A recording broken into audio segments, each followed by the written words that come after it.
and I'm gonna show the world that plant-based products work.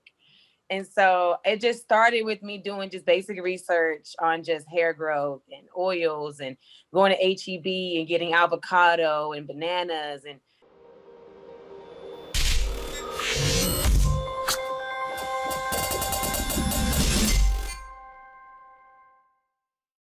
Hey, it's Kellen, and today on Diversified Game, they might have cloned me, y'all. I've told you guys this for years. They might have cloned me, and I might have found my clone. I have Kristie Coleman. Yes, the name is right. And she owns KT Beauty Bloom, as well as Coleman Studios. I'm telling you, this could be my clone. Beauty and film and all those things that you can control. Kristie, welcome to the show. Hey, I'm excited to be here. Thank you for having me. Thank you for coming on. I just got to hear the journey because, you know, we're going to find out your whole DNA and we're going to find where we connected or if they took our DNA, merged it, and how they split us. But talk about your journey in entrepreneurship and how you have this fabulous product that, you know, I know my clients are like, hey, I want to have some part of this in some way, if not just highlight it. And also Coleman Studios. I mean, where do you want to start? Well, I can start with, my moving to Austin. So I moved to Austin when I was 20 years old. And so when I got down there, literally I had to cut off all of my hair. It was so damaged. So when I went to like the place to get my hair cut, she's like braiding my hair. And I was just like, I don't know if this is going to work. She's like, I'm going to try and make it work. And I was like, it's real damage. And then I was like, you know what, just cut it off. And she was like, are you sure? And I was like, I don't know what to do with it. You don't know what to do with it. We don't know what to do with it. And so literally she shaved off my entire head. I mean, I just literally was like, I'm just ready to let it go. I just let it go. And from there, I got home, right? And I was like, I think I made the worst decision of my life. Like we all do. I'm like, I don't think that was a good decision. And so I was like, you know what? I want my hair to regrow back and I'm going to show the world that plant-based products work. And so it just started with me doing just basic research on just hair growth and oils and going to HEB and getting avocado and bananas and honey and just mixing it with egg in a blender and put it in my hair. And then I just started naming the products. So I would have like a one in the refrigerator based with mayo. And then I had like this rosemary water. So it was just different stuff I was making. Then I started giving it out to different people that would see that my hair was growing back. So my mom's like, I'm calling my mom like, hey, I'm going kind of broke. She's like, where's your money going? I was like, I've been making this stuff, these products and helping people. And that's where my money been going. And so literally I came back home and this is like in between me doing film too. So I came back home and basically my grandmother who was suffering from hair loss. So my mom was like, all right, let's see if we can like put this together, do something. So she came with her brain. I had my brain and we started helping my grandmother who dealt with chemo hair loss. And we started using the stuff that I was making and we put on her hair. We started to see her hair regrow back. And we was like, wow, we have something that can help more people than just us. And so she took all the products that I had, became a certified hair loss practitioner, upgraded everything I had so I didn't have to put it back in the refrigerator and it can last longer than, a week. And so literally that's how KT Beauty Boom came about. Okay. And how did you know what to mix? Like, how did you know egg and all these other ingredients would help? Or were you just kind of throwing stuff into the blender, seeing what it did?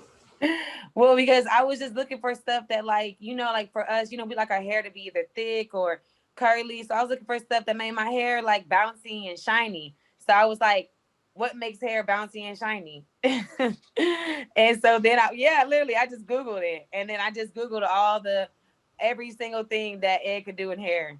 And I was like, I'm going to put egg in my hair and mayo. Wow. Okay.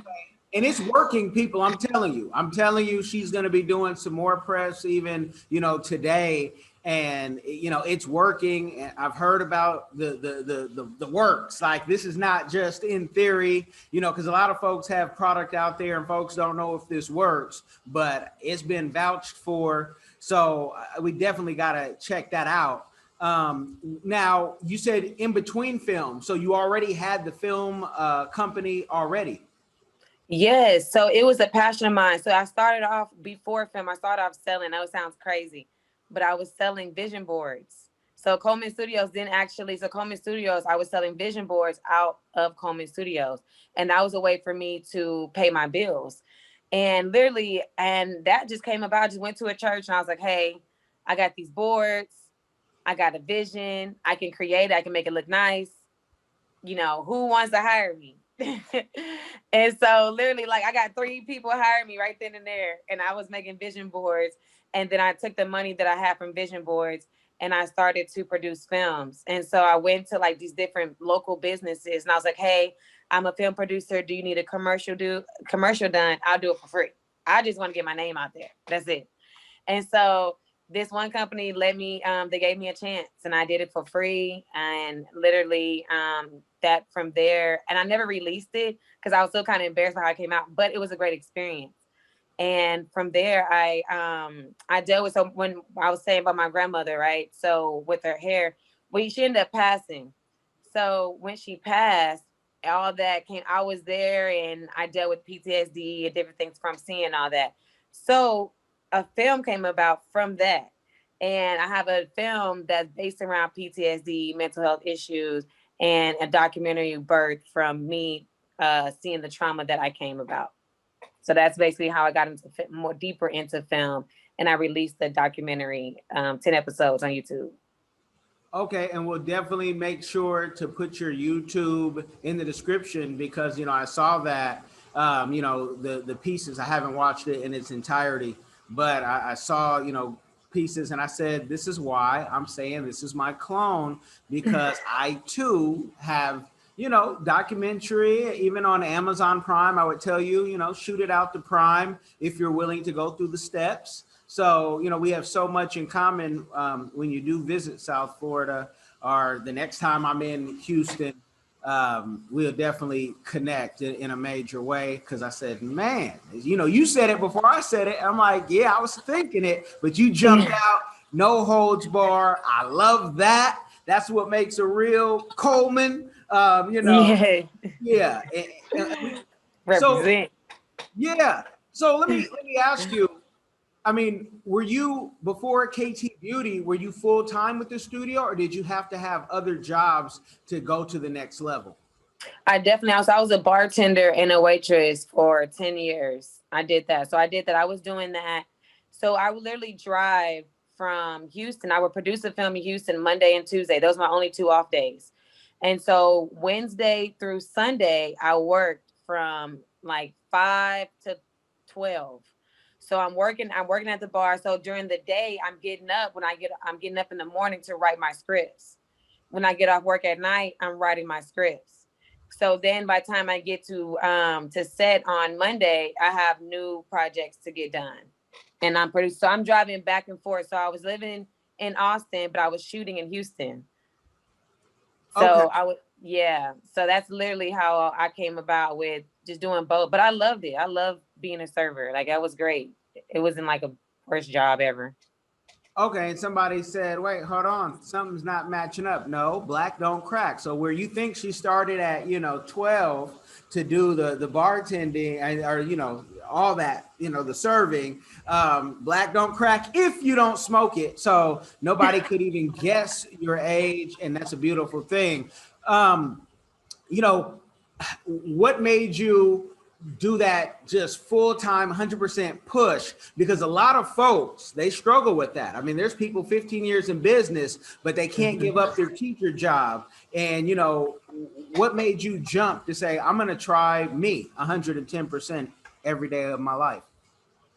Well, I knew that bartending was something I enjoy. I love serving people. I love when people come around me. I want to, we have a good time. We turn up, like that's what I really enjoy. But I knew that I needed to serve. I needed to become my higher self. So I needed to reach my best self. And I felt like I reached every level I could reach as a bartender. I've learned everything I could. I done everything I could. I'm like, how long am I going to do this? Until I reach until I'm able to get to a new level within myself. So I knew that new level was going to require me to change and transition and do different things. But that day I knew that I was ready to do this full time. I'm not recommending to anybody, but I definitely just, I was out the door. I didn't say, all right, this is my plan, and I got this saved, I got that saved, and I got this and that. No, I literally knew in my spirit that this is time's up. Okay. And sometimes it's a spiritual thing, it's internal thing, it's just a feeling that you have. But sometimes this is taking too much of my time, or I'm making too much money doing other things. Did any of those, it sounds like you got the personal feeling, but did the bank account match that I can afford to take that jump? So I'm gonna lie to you. It didn't match it didn't, but it was crazy because at the same time that I knew that I told myself, I said, okay, what can I do to make money in my business that I can't, what can I do right now? And so what I started to do was I just started to hustle and bustle and make phone calls, and I'm pushing out 200-300 phone calls to anybody that needed my business. And I put my all into it because I asked myself one question: how can I make money? How can I continue? And how can I make more money? And I just started pushing, and that's how the money came in, through doing wholesales, farmers markets. So I started doing farmers markets like 4 or 5 times a week versus 1 time a week. That income came in consistently as well. So versus me doing, let's say I was doing like, $100 or so, or $200 at the farmers market from one market. Now I'm doing up to 1,000 to 1,500 a week. And that's me consistently busting out. But it was work, man. It was hard. You got to take your tent. You got to take your tools. You got to break it down, pick it up, break it down, pick it up, and then you got to look for the farmers markets. You got to look and see, you got to go through the vendors list. You got to see, okay, who's hosting a farmers market? How much does it cost? Am I going to make the money back that I just spent? It's literally, it was like a gamble, but it worked out because the online sales started to match. And within, I'm not gonna say the exact number, within 4 months, I made 5 figures. Awesome. And I also want to put a different, give you another kudos on top of that, because you are beautiful, just natural, just naturally beautiful. And a lot of folks, young people, even some old people would say, I want to already look like I'm rich. I don't want to work the farmer's market. I don't want people looking at me. I want to act like I have already the workers and I got my burger bag and I can just show up and collect my money, so that you had to sit out there all day in that Texas heat, which is a whole different type of heat. Yes, and I still do it. Yes, that heat beats African heat. Ask any African that doesn't live in the desert. That heat, the humidity alone is like, Africans come, because my wife is one, and she'll be like, out here in Louisiana, when we went to school out there, she's like, it's hotter here than it is in Africa. Yeah. And she lived in multiple countries in Africa. She's like, it's hot. So it was hot. So, kudos to you for that, because you didn't let the diva syndrome, I call it. I'm too pretty, I'm too beautiful to be out here. I need to hire some other folks to be out here. But you really went out there and still do it to this day, which that's why you're winning. And that's a beautiful thing. Now, it's your a hustle and a bustle. Yeah, the hustle is a hustle. And other side of that is, again, Texas. But nationwide, there's people who say, well, I could make more money doing nothing. And I mean illegal when I say that, right? Gotcha.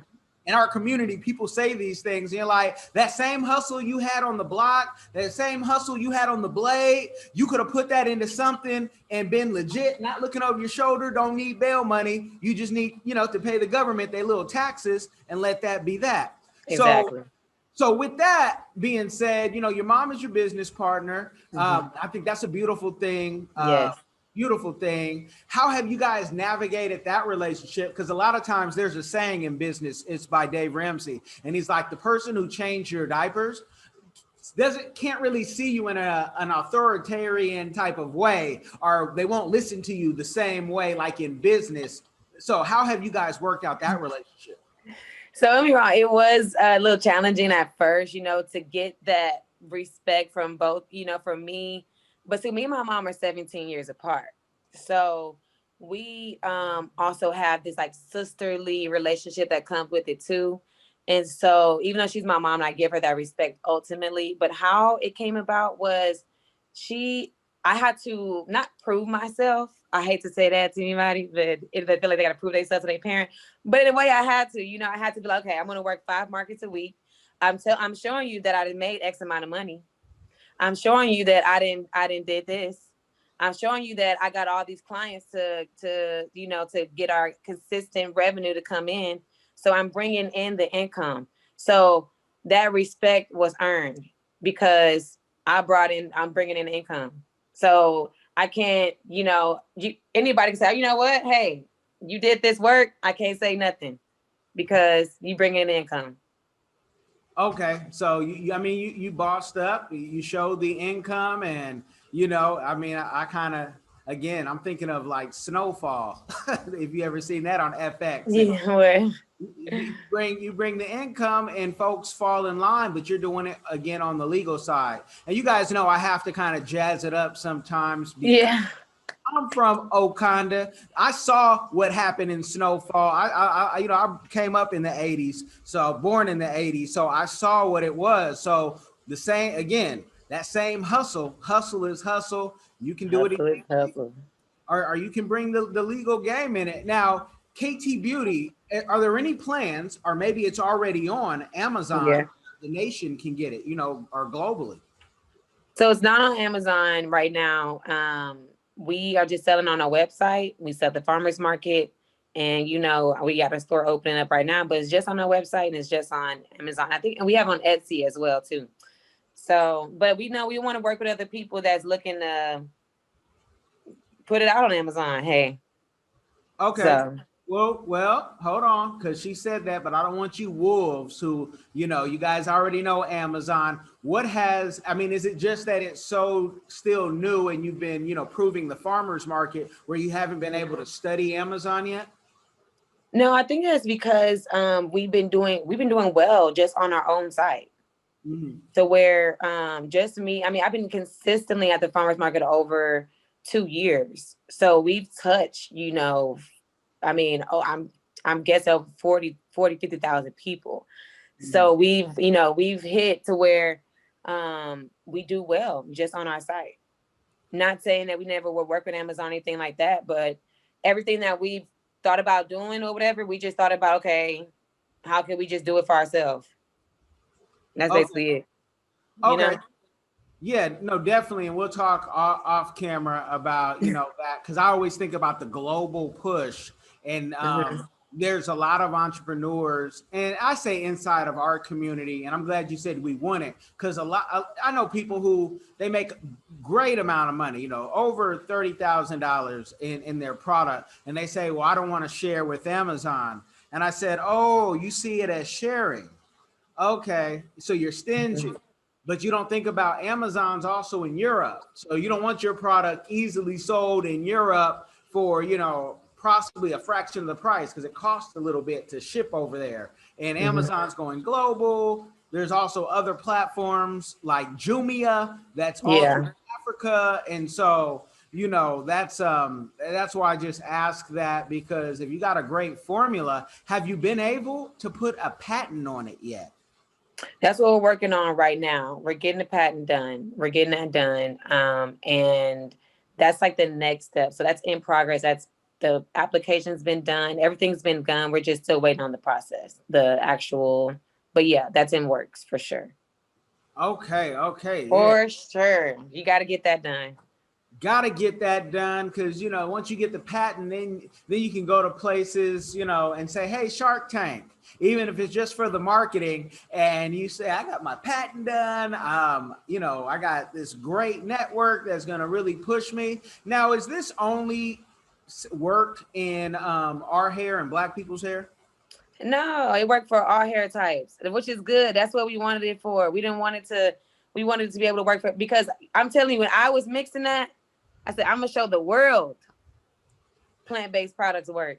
Okay. I didn't say Black people. I didn't say just one person. I said, no, I'm gonna show the world that stuff that's grown from the earth, herbs, oils, fruit, vegetables, seeds, we can heal ourselves from stuff that comes from the earth. I'm a big believer in that. So every time I'm at the farmer's market, I'm just like, hey, this is why you need this.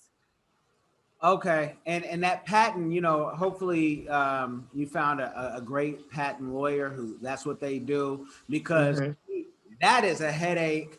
We were talking about Amazon, sharing that 6 to 20% with Amazon is like paying a manager.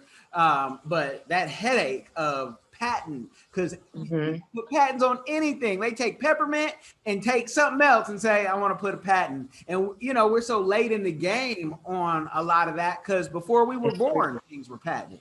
And it's crazy. Now, you guys, she didn't know I was going to go here, but she doesn't just, do Coleman Studios or KT Beauty. She also is her own model. And so, being your own model, are you also, with you looking into acting? Like, what tell us about that, because I saw the video. Oh man, let me tell you, I think I do see myself as like like a warrior in a film where I'm just like kicking somebody butt. I wasn't gonna say the other one, but yeah, like I'm kicking. So I do see myself doing all kind of like, that's why you see me do these different like warrior poses, because I feel like I'm getting ready for like when I'm ready to jump out. But I do, like, I really do. I do want to like do some all black leather, like pow,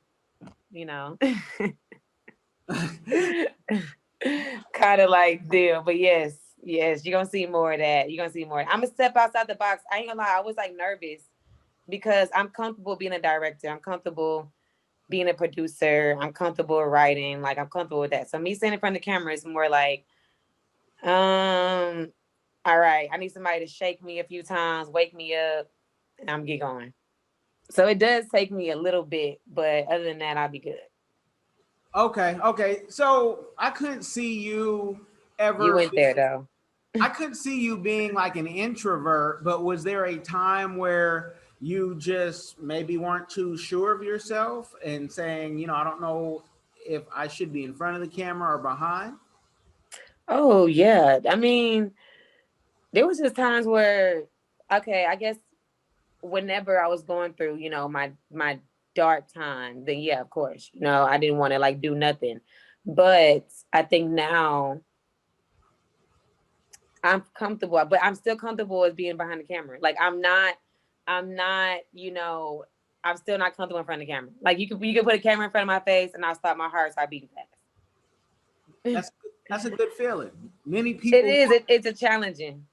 Yeah, many people who have hit the biggest stages in the world still get that feeling every time. From comedians to Les Brown, ask them. There's always and if you don't get that feeling, something's wrong, because it means you don't care and you probably don't need to be on that stage.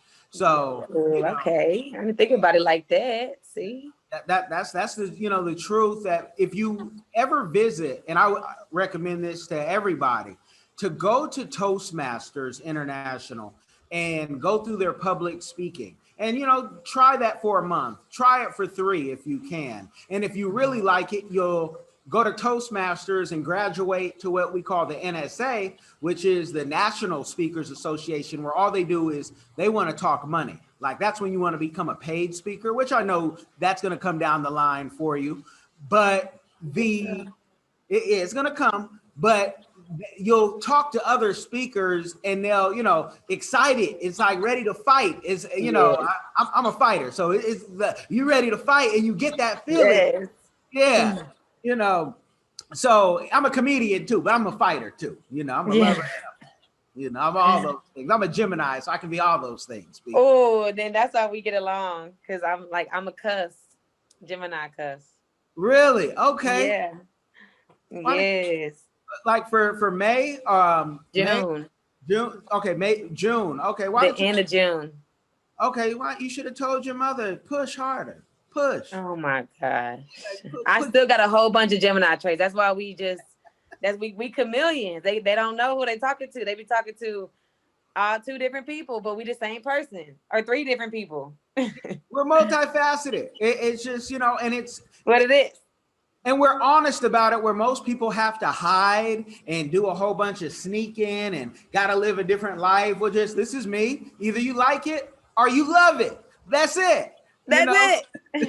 So, no. Now, with all the success that you've had, what is a community give back that you are doing or that you want to do in the future? So currently, what I'm doing is, okay, so what I've done is I built a community farm in Third Ward, Texas, where people who live within a 1 or 2 mile radius can go and get fresh fruits and vegetables, because that's not available to us, and especially in that low poverty area. So that was the first thing I did. And then I also still volunteer at that farm. But what I'm doing now is, people that's still being affected from COVID-19 and being affected from just being homeless. And my project's about homeless veterans. So I just felt like I had the resources to help. I got the drive. I got the ambition to want to just give back. So I just feel like, why not, And so I'm doing the food drive here in Houston. And it's at 7207 Regency Square Boulevard. And we're asking the community to donate any like canned goods or clothes or non-perishable items that they may have at their homes. And then we're also reaching out to different food pantries, homeless organizations, and they're going to come and pick those items up. And we'll be able to give back to their communities, because there's a lot of people that need help out here. And it also gives our people, people a chance to give back, get rid of some things that they've been holding on to, and heal, because I feel like we don't get that opportunity as a whole. Especially now where, so many folks have lost their job, people who thought they had jobs that you couldn't lose, even in the government, it's just that type of work is definitely needed. Now, with that work, I mean, you do documentaries and, impactful.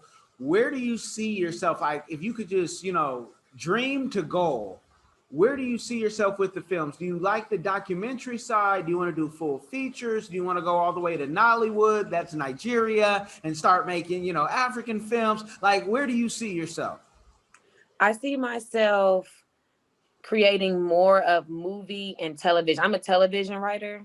Mm-hmm. So because I love the intimacy when it comes to like television.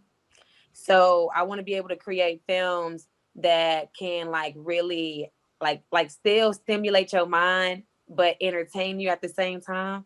So movies and more television style. So right now, all of my projects are television style, and I'm looking to really, I'm a production company. So I'm not a distribution. So I'll be looking to work with different, distribution to be able to see, what we could do to be able to, get it done, get the business out there, get the film and the business side done too.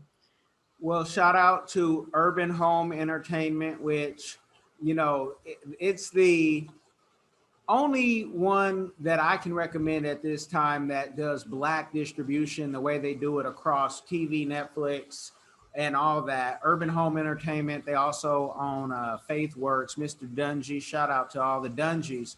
They're out in Atlanta. I'll send you a link. And if you say, you know what, I got something, there's a step and a process that we can go through. But Mr. Dungy, very accessible, very nice guy. And if it works, it works. And he'll tell you straight up, like, you know what, this will work, because TV is such a slow business. Have you sold anything to TV yet? No. So my documentary is basically going to turn into a television series, because I originally wrote it as a television series at first, but I got critiqued for it like big time, because my documentary, and I put it in a film festival. I got an award for it, right? From like people who didn't maybe know much about PTSD and the mental health issues, but the people, that like, because I'm telling a story through a Black veteran, and so the veteran community did not relate to the character at all, and I got they didn't relate to him at all, and I felt responsible for that. And so I felt like I had to take a step back and really go deeper and to learn more about who I'm writing about, what I'm writing about, the stories behind it. So when I'm actually telling my story or the story, when it comes to the drama series, it's more intimate. Like I was saying, you can relate to these characters more, and people can see themselves in those characters. But yeah, like it was crazy. I got an award for something, but the other award, the people I was really trying to didn't really connect with it. Well, that's what testing is for, and why people spend so much money in that. And I would say awards are like trolls and criticism. If you believe them for when they give you an award, you'll believe them when they'll critique it. At the end of the day, you have art to make. And at the end of the day, your vision. Now, maybe you don't know a whole bunch of veterans, or the veterans are on the different side, because all veterans aren't alike, especially depending where they served, when they served, how they served. It's always the guy who was a paper pusher or a cook for a year who has the most horrific stories of how dangerous it was in Panama, opposed to the guy who actually saw combat, doesn't want to talk about it, doesn't want to let you know that was a different life. Don't ask me any questions, because, I don't want to remember that, because I got to remember it every night. So, it just depends. But even if you I'm thinking about a very soft character who was the total opposite of most soldiers, there's somebody for everybody. So I wouldn't put too much weight on the critique unless they said it was bad film, or even the award, because there's an award for everything. And when we get caught up in the award, now we're letting other people boost us up. Man, we knew we were great. Like Nipsey said, we just needed a platform to explain it. So you're doing something right to get the award, but at the same time, I like that you're ready to make it even better, go deeper. Just make it your vision, because that might win somewhere else. You might be able to sell that in Turkey, and they'll be like, oh yeah, we're feeling this, because it was about the characters. It wasn't necessarily about it being real. You know how many mob movies are like that? Like, that movie ain't real. That you don't go out and do that when you're in the mob. But Tony Soprano wasn't a real character, but it's a great show. I was a fan. Yeah. So with TV, when can we expect you to start pitching some stuff, where maybe we can say, hey, we want to see this on this channel and have a campaign? Like, when do you think you'll be ready? I'll be ready the first week of February. Okay. I'll be ready. I feel like I'll be ready. I'm writing a movie that's revolving around homeless. So like it's kind of like correlating everything I'm doing, but it's a drama movie. So I really want to take people through this journey of deep, but like a way of like what it's like to eat out of a trash can, and what the food tastes like, what this food smell like, and I want to take people through this journey of like what it's like to either have the urge to want to be sexual on the street, but you gotta fight it. Like I want to take people through all those emotions. So that's my next little movie I'm getting, right? So that's something I'll be pitching. Okay. Well, I could hear somebody who's been in that situation say, well, sex does happen on the street, and I don't think I've ever seen a filmmaker, just on TV or Netflix tap into that. I'm trying to really think. I don't watch a lot of TV, but I watch things that are meaningful to me. And the homeless is something where that's meaningful, because I think it's a failure on government on a lot of that. I know people try to say they have mental issues, but some of those people are brilliant and just caught up in situations and that anybody could be caught up in. So Absolutely. yeah, so sex on the street. Yeah, I'm thinking I have seen some people exploit people like that, but Yeah. not done in the way you're talking about. Do it. Yeah, to where you're like now like people like they're like becoming that person. So yeah, so they would do, like you're gonna be like, oh, what if I had that same urge and I was homeless? What would I do? Yeah, probably do what they would do if they were at home and find a place and get it in. And the world, we live in Babylon now, so you could see anything. Mm-hmm. My family and I, we've been here in Florida almost 4 months, and behind us, 20 yards behind us at most, saw a car blow up and said, oh my gosh. So, anything is possible in Babylon. We just pray every day, like MC Hammer said. I got Yes.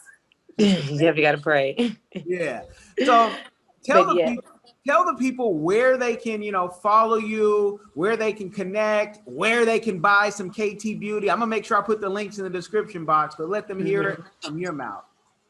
So they can find me at ktbeautyboom.com or www.ktbeautyboom.com. That's for the hair products. And for the film, you're looking at Coleman Studios on YouTube. And then also you can reach me at Coleman Studios on Instagram and Facebook. And it's Coleman with the K because it's Kristie with the K. So I decided to add in my own little brand in there. So yeah, Coleman Studios with the K. And that's where you can find me at. You guys have been blessed by the game. I'm not going to give you a game overload. Plus, she has some stuff to do before her next interview. Like, share, subscribe. Peace. Be blessed.